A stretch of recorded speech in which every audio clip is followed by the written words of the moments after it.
Focusing now, gents, on the US men's national team. Two decent wins against Oman and Uzbekistan over the most recent international break. But we look forward to October.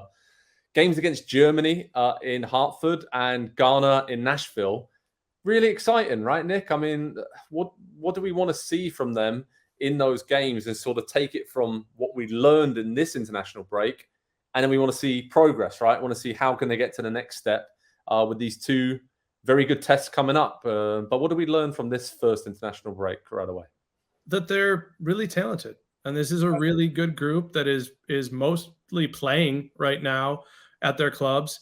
And even the ones who aren't. I mean, Chris Richards was, again, I know the competition, and there probably should be an asterisk next to, but he's 23, and that dude looks jacked. He looks in his physical prime. And at 23, he should really just be the tip of the iceberg here. And I get excited about this team because it's about options now. It's not about, it is about who's going to fill the role or who's going, but it's because we want them to win a competition against somebody else who is perfectly able to fill the role. So this is probably the most fun time we're going to have from now until the Copa America.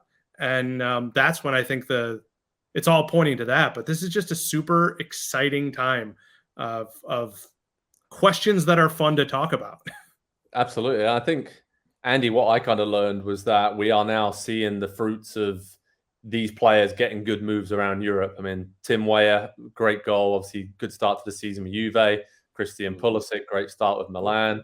And just if you look around the team, so many players got really good moves for them, and not just playing time, but when you actually look at it, step up as well in terms of where they're at and what's expected of them. I guess that extra responsibility. And like Nick said, it's really exciting. So what are you looking at, and what did you learn from this US, I guess, easy win in the end, but it was a needed win, I think.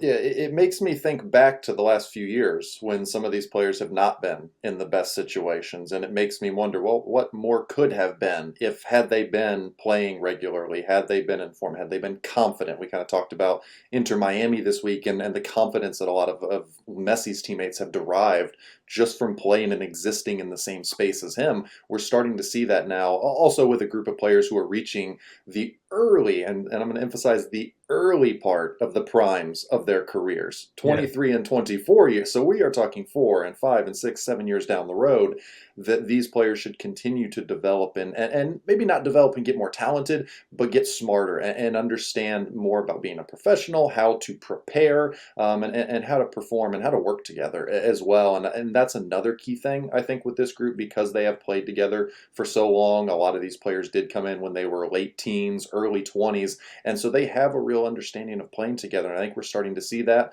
And you throw in the fact that they now have a familiar coach once again, who they have all played for. There's a lot of familiarity, and I know sometimes that can breed a little bit too much comfort, and results can falter a little bit.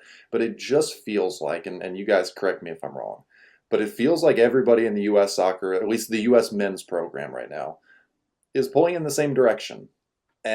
Maybe Greg Berhalter and Gio Reyna are on opposing sides still. We'll see how that plays out in the coming weeks and months. But it feels like everybody else is on side with one another and has the common goal, and they're willing to do whatever it takes, I think, to reach that goal. And I don't think that's always been the case.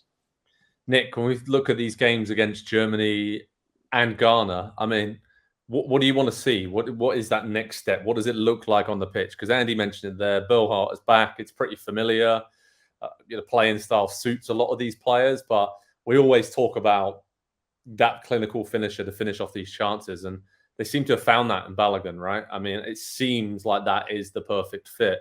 So I guess just getting more chances to him and then him finishing them off, is that the next step against this step up in terms of, we know Germany have struggled and Ghana perhaps haven't reached their potential with the players they have, but they're two very, very good teams at the international level. So this would be a really good measuring stick, right, to see where they're at ahead of Copa America potentially, and even where they can get to for the World Cup on home soil in a few years' time.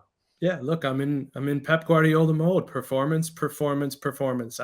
Of course I want to see them win, but I look at Ghana and the performance could be great and you could still lose because the IUs do something fantastic, or there's a shutdown from Thomas Partey should he be there. I look at Germany, you could be fantastic and lose. I mean, the most famous loss perhaps in U.S. history, go behind the Belgium one, was the chance to go to a World Cup semifinal when the handball and John O'Brien. And I think it's really performance here. And center forward to me is something I'm going to be watching. Center back is something I'm going to be watching. These are going to be the best backs and forwards that the opposite groups have had to play against.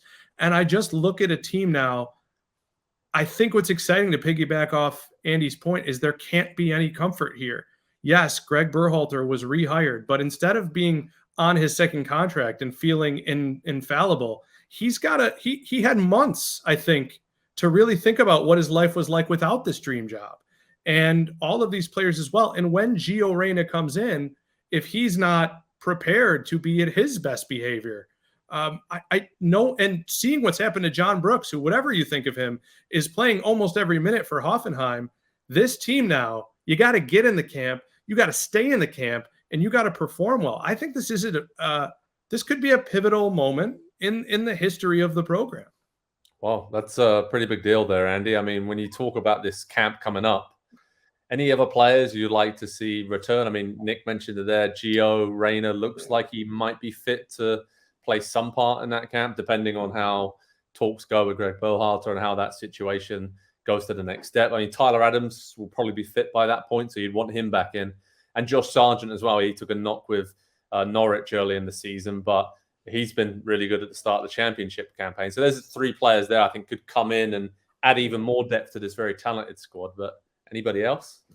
No, I think you hit. Look, it begins and ends with Tyler Adams, and I think we're all in agreement there. We've said this for a number of years. He is the leader. He's the one that everybody looks to. He is the safety blanket in so many different ways for this team. I think will improve the attack going forward, just from a sense of they know that they have a little bit more protection behind them. The back line knows they've got a little bit more protection in front of them. He's the one to put out those fires, and I think when you make that step up in quality to face a team like Germany, whatever the results are, Nick makes a great point.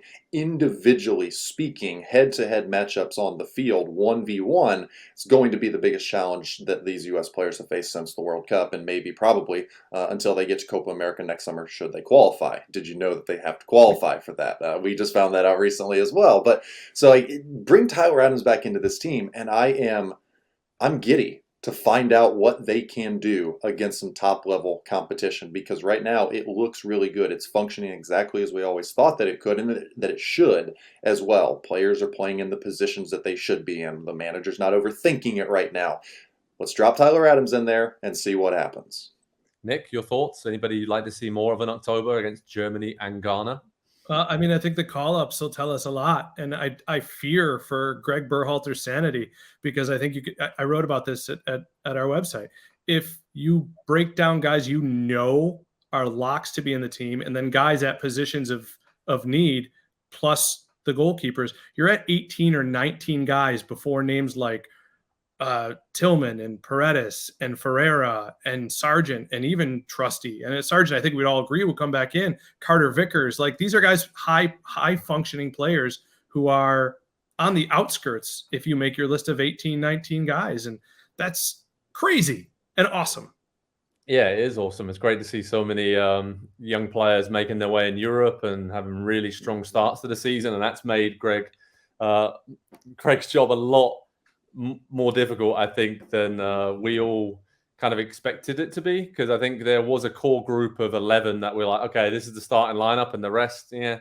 But I think now there's a group of 6 or 7 outside of that nailed on starters that are like really, really pushing to be in the starting lineup. And that's always a good position to be in if you're a coach. You're right, Nick, it gives you a headache, but it's a good headache, right? How many times do we hear coaches say that when they're trying to fit everybody they can into that lineup? So remember, head over to Pro Soccer Talk on NBCSports.com. We'll keep you updated with all of the latest on these friendlies for the USA against Germany and against Ghana. Again, really good measuring stick to see where they're at heading into a big 12, 18, 2 years, 3 years. So, I mean, it's all focused on the 2026 World Cup. Of course it is. There's a lot of big things to come between now and then. But Nick said it earlier. This seems like a really pivotal stage in the development of this team as a lot of these players start to enter the early stages of their prime. Let's see if they can get some marquee wins against Germany and Ghana just to get the US fan base even more excited than they already are. Hi there, I'm Rebecca Lowe, studio host for NBC's coverage of the Premier League. Don't forget to hit subscribe to watch more videos all season long. And for even more Premier League content, from original series to live matches, head over to Peacock. And be sure to tune in for Premier League mornings every weekend on USA Network and on Peacock. We will see you there.